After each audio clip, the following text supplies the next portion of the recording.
காதல் பொல்லாதது, ஒரு காவல் இல்லாதது.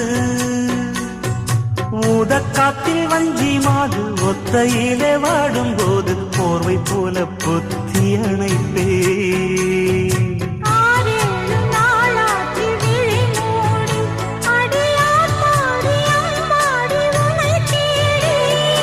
நீதானே மானே என் இளஞ்சோடி, உனை நீங்காது என்றும் என் உயிர் நாடி.